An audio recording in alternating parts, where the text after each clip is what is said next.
ఓం శ్రీ సాయినాథాయ నమః. శ్రీ సాయి సచ్చరిత్రము 2వ అధ్యాయము. ఈ గ్రంథ రచనకు కారణము పూనుకొనుటకు అసమర్థత, బాబా అభయము, వాడాలో వివాదము, హేమట్ పంతు అను బిరుదు ప్రధానము, గురువు యొక్క ఆవశ్యకత. మొదటి అధ్యాయంలో గోధుమలు విసిరి ఆ పిండిని ఊరి బయట చల్లి కలరాజాడ్యమును తరిమివేసిన బాబా వింతచర్యను వర్ణించి తిని. ఇదేగాక శ్రీ సాయి యొక్క ఇతర మహిమలు విని సంతోషించి తిని. ఆ సంతోషమే నన్ను గ్రంథము రాయుటకు పురుగొల్పినది. అదేగాక బాబాగారి వింతలీలలను చర్యలను మనస్సునకు ఆనందము కలుగచేయును. అవి భక్తులకు బోధనలుగా ఉపకరించును, తుదకు పాపములను పోగొట్టును కదా అని భావించి బాబా యొక్క పవిత్ర జీవితమును, వారి బోధనలను వ్రాయ మొదలెడి తిని. యోగీశ్వరుని జీవిత చరిత్ర తర్కమును న్యాయమును కాదు, అది మనకు సత్యమును ఆధ్యాత్మికమునైనను మార్గమును చూపును. గ్రంథరచనకు పూనుకొనుటకు అసమర్థత, బాబా అభయము. శ్రీ సాయి సచ్చరిత్ర గ్రంథరచనకు తగిన సమర్థత గలవాడను కానని హేమట్ పంతు భయపడెను. అతడిట్లు అనుకొనెను, నా యొక్క సన్నిహిత స్నేహితుని జీవిత చరిత్రయే నాకు తెలియదు, నా మనస్సే నాకు గోచరము కాకున్నది. ఇట్టి స్థితిలో ఒక యోగీశ్వరుని చరిత్రను నేనెట్లు రాయగలుగుదును? అవతార పురుషుల లక్షణములను ఎట్లు వర్ణించగలను?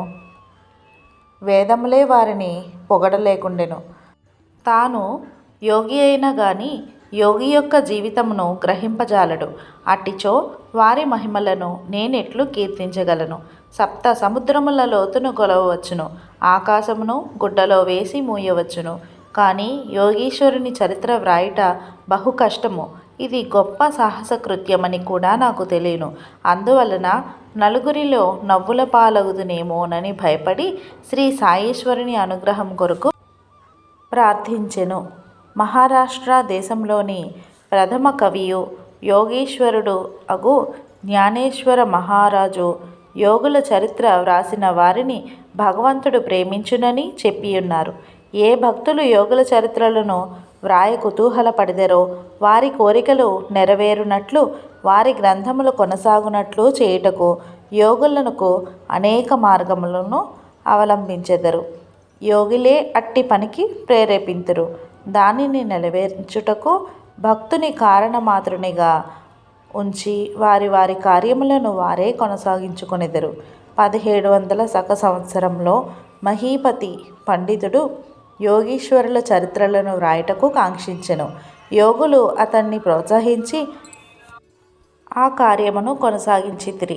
అట్లే 1800 శక సంవత్సరంలో దాసగను యొక్క సేవను ఆమోదించిరి. మహీపతి 4 గ్రంథములు రాసెను. అవి భక్త విజయము, సంత విజయము, భక్త లీలామృతము, సంత లీలామృతము అనునవి. దాసగను రాసినవి భక్త లీలామృతము, సంత కథామృతమును మాత్రమే. ఆధునిక యోగులు చరిత్రలు వీనియందు కలవు. భక్త లీలామృతములోని 31, 32, 33 అధ్యాయములందును, సంత కథామృతములోని 57వ అధ్యాయమందును సాయిబాబా జీవిత చరిత్రయు వారి బోధనలను చక్కగా విశదీకరింపబడినవి. ఇవి సాయిలీలా మాసపత్రిక సంపుటము 17 సంచికలు 11, 12 నందు ప్రచురితములు. చదువరులు ఈ అధ్యాయములు కూడా పఠించవలెను. శ్రీ సాయిబాబా అద్భుత లీలలు బాంద్రా నివాసియగు శ్రీమతి సావిత్రిబాయి రఘునాథ్ టెండూల్కర్చే చిన్న పుస్తకంలో చక్కగా వర్ణించబడినవి. దాసగను మహారాజు గారు కూడా శ్రీ సాయి పాటలు మధురముగా వ్రాసియున్నారు.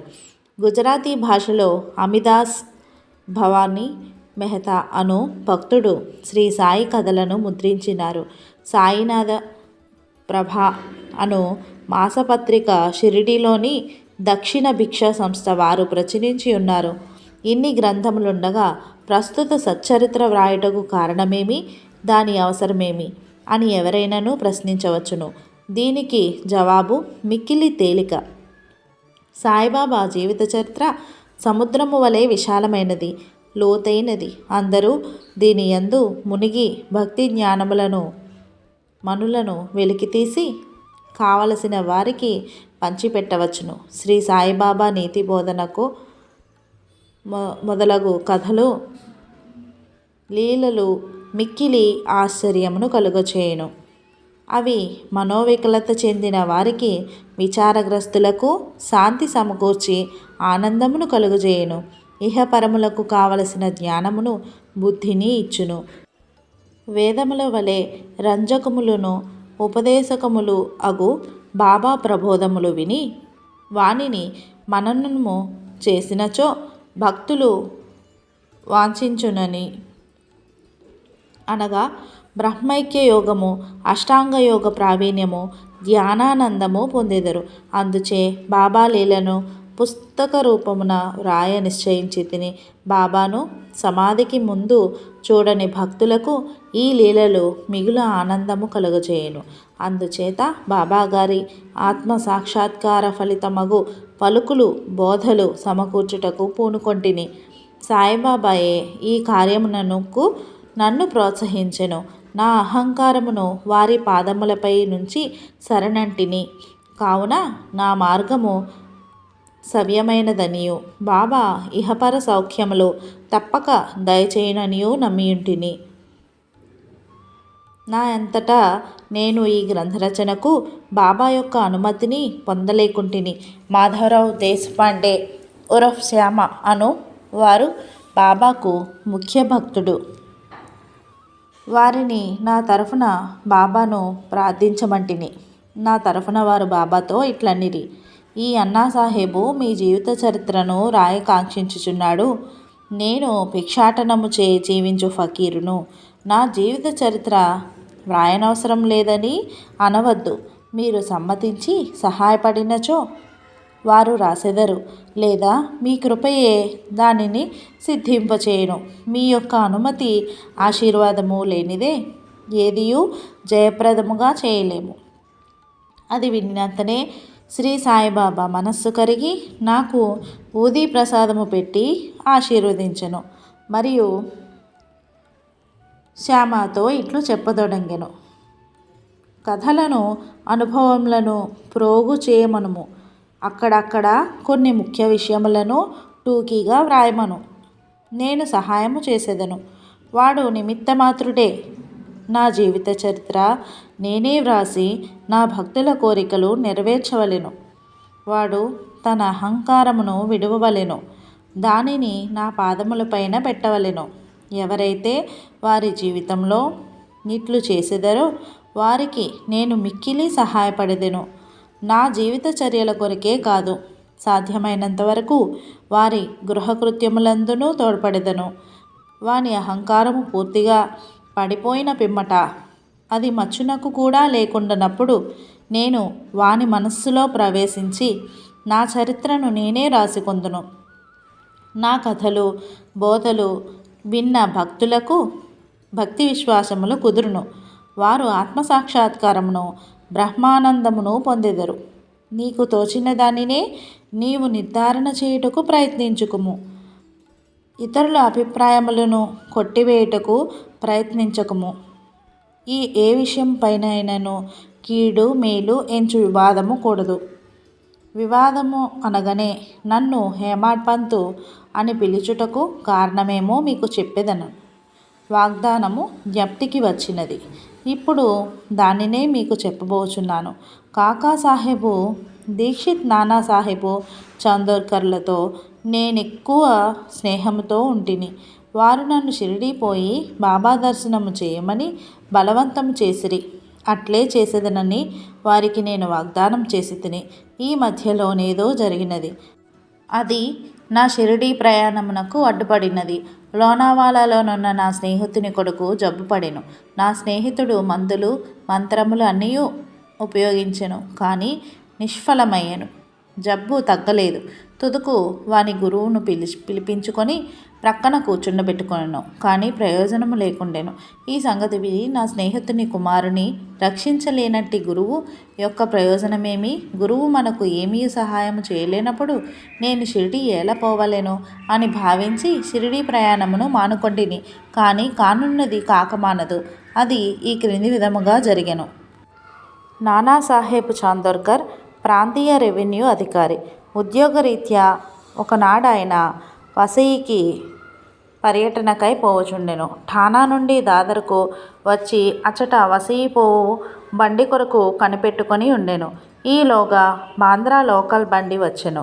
దానిలో కూర్చొని బాంద్రా వచ్చి నన్ను పిలిపించి షిరిడి ప్రయాణమును వాయిదా వేసినందులకు నాపై కోపించెను.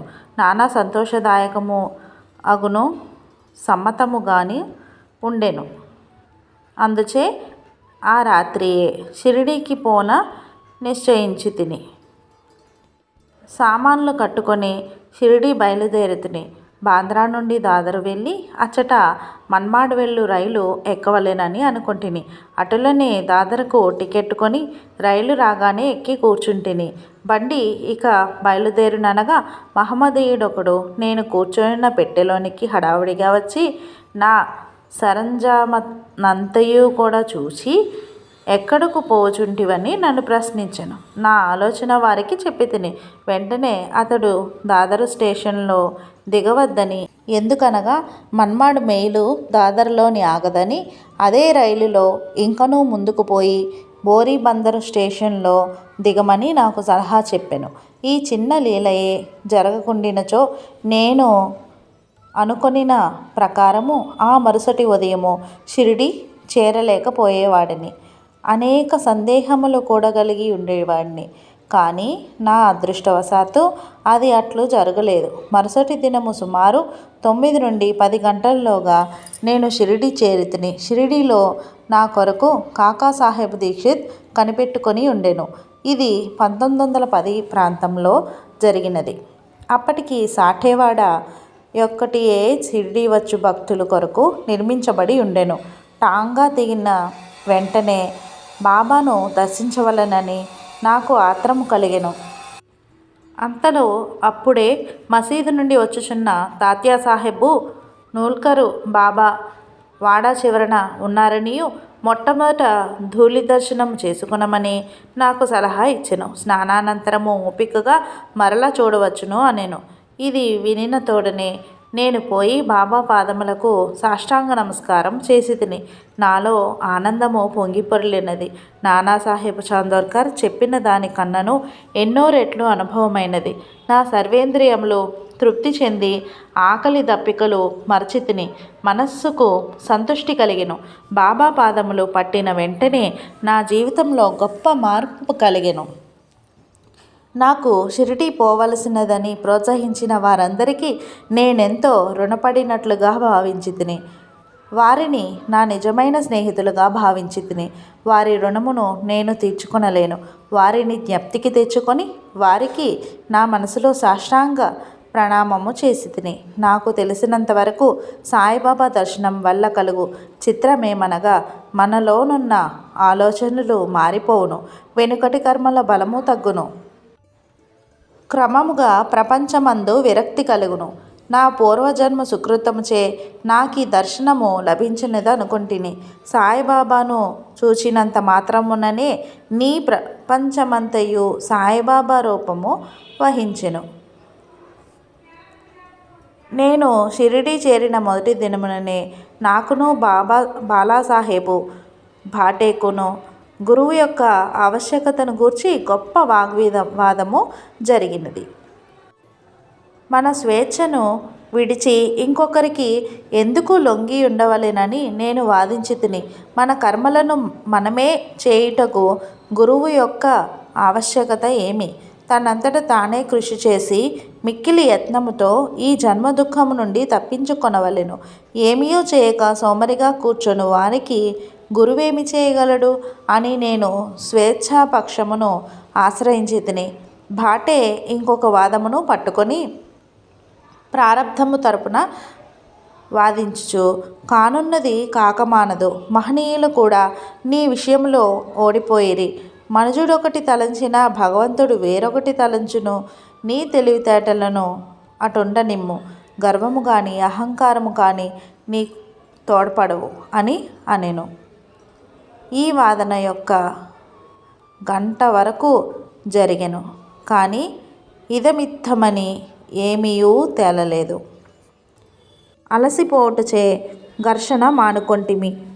ఈ ఘర్షణల వల్ల నా మనశ్శాంతి తప్పినది. దేహాత్మ బుద్ధి అహంకారము లేకున్నచో వివాదమునకు తావులేదని గ్రహించితిని. వేయేల వివాదమునకు మూలకారణం అహంకారము. ఇతరులతో కూడా మేము మసీదునకు పోగా బాబా కాకాను పిలిచి ఇట్లడిగాను, వాడాలో ఏమి జరిగినది? ఏమిటా వివాదము? అది దేనిని కూర్చి? ఈ హేమాడ్ పంతు ఏమనుచున్నాడు? ఈ మాటలు విని నేను ఆశ్చర్యపడితిని. సాఠేవాడ మసీదునకు చాలా దూరముగా ఉన్నది. మా వివాదం గూర్చి బాబాకెట్లు తెలిసెను? అతడు సర్వజ్ఞుడై ఉండవలెను. లేనిచో మా వాదనను ఎట్లు గ్రహించును? బాబా మన అంతరాత్మపై అధికారి అయి ఉండవచ్చును. హేమాడ్ పంతు అను బిరుదునకు మూల కారణం. సాయిబాబా నన్నెందులకు హేమాడ్ పంతు అని పిలిచెనని ఆలోచింపసాగితిని. ఇది హేమాద్రి పంతు అను నామమునకు రూపాంతరము. దేవగిరికి చెందిన యాదవ వంశ రాజులకు హేమాద్రి పంతు ప్రధానామాత్యుడు. అతడు గొప్ప పండితుడు, మంచి స్వభావము కలవాడు. చతుర్వర్గ చింతామణి రాజప్రశస్తి అను గొప్ప గ్రంథములను రచించినాడు. మోడీ భాషను ఒక నూతన గణిత విధానమును కనిపెట్టినవాడు. ఇక నేను వాడికి వ్యతిరేక బుద్ధి కలవాడును, మేధాశక్తి అంతగా లేనివాడును. మరి సాయిబాబా నాకెందుకీ బిరుదు నొసంగిరో తెలియకుండెను. ఆలోచన చేయగా ఇది నా అహంకారమును చంపుటకు ఒక అమ్మనియు నేనిప్పుడును అనుకువ నమ్రతలు కలిగి ఉండవలెనని బాబా కోరిక అయి ఉండవచ్చును అని గ్రహించితిని. అంతకుముందు వాడాలో జరిగిన చర్చలో నే చూపిన తెలివితేటలను బాబా ఈ రీతిగా అభినందించి ఉండవచ్చునని అనుకుంటిని. భవిష్యత్ చరిత్ర బట్టి చూడగా బాబా పలుకులకు గొప్ప ప్రాముఖ్యము కలదనియు, భవిష్యత్తు తెలిసియే బాబా అట్లనేననియు భావించవచ్చును. ఏలనగా హేమాడ్ పంతు శ్రీ సాయిబాబా సంస్థానమును చక్కని చాకచక్యముతో నడిపెను. సంస్థానము యొక్క లెక్కలను బాగుగా నుంచెను. అదే కాక భక్తి, జ్ఞానము, నిర్వ్యామోహము, ఆత్మశరణాగతి, ఆత్మసాక్షాత్కారము మొదలగు విషయములతో శ్రీ సాయి సచ్చరిత్ర అను గొప్ప గ్రంథంను రచించెను. ఈ విషయమై బాబా ఏమనెనో హేమాడ్ పంతు వ్రాసి ఉండలేదు. కానీ కాకాసాహెబ్ దీక్షిత్ ఈ విషయమును గూర్చి తాను వ్రాసుకునిన దానిని ప్రచురించెను. హేమాడ్ పంతు బాబాను కలిసిన 2వ దినము కాకాసాహెబ్ దీక్షిత్ బాబా వద్దకు వచ్చి షిరిడీ నుండి వెళ్ళవచ్చునా అని అడిగెను. బాబా అట్లే అని జవాబిచ్చెను. ఎక్కడకు అని ఎవరో అడగగా చాలా పైకి అని బాబా చెప్పెను. మార్గమేది అని దీక్షిత్ అడిగెను. అక్కడకు పోవుటకు అనేక మార్గములు కలవు. షిరిడీ నుంచి కూడా ఒక మార్గము కలదు. మార్గము ప్రయాసకరమైనది. మార్గమధ్యమున నన్ను అడవిలో పులులు, తోడేళ్ళు, గోతుల నుండి తప్పించును. మార్గదర్శకుడే లేనిచో అడవి మృగములచే చంపబడవచ్చును, లేదా దారి తప్పి గుంటలలో పడిపోవచ్చు అనెను. మసీదులో అప్పుడు అచ్చటనేయున్న దాభోల్కరు తన ప్రశ్నకదియే తగిన సమాధానమని గుర్తించెను. వేదాంత విషయములలో మానవుడు స్వేచ్ఛాపరుడా కాడా అను వివాదము వలన ప్రయోజనము లేదని గ్రహించెను. పరమార్థము నిజముగా గురుబోధల వల్లనే చిక్కుననియు, రామకృష్ణులు తమ గురువులైన వశిష్ఠ సాందీపులకు లొంగి అనుకువతో నుండి సాక్షాత్కారము పొందిరనియు,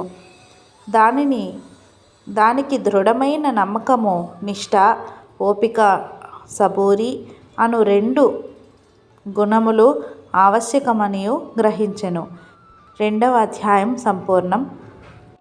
సద్గురు శ్రీ సాయినాథ అర్పణమస్తు. శుభం భవతు.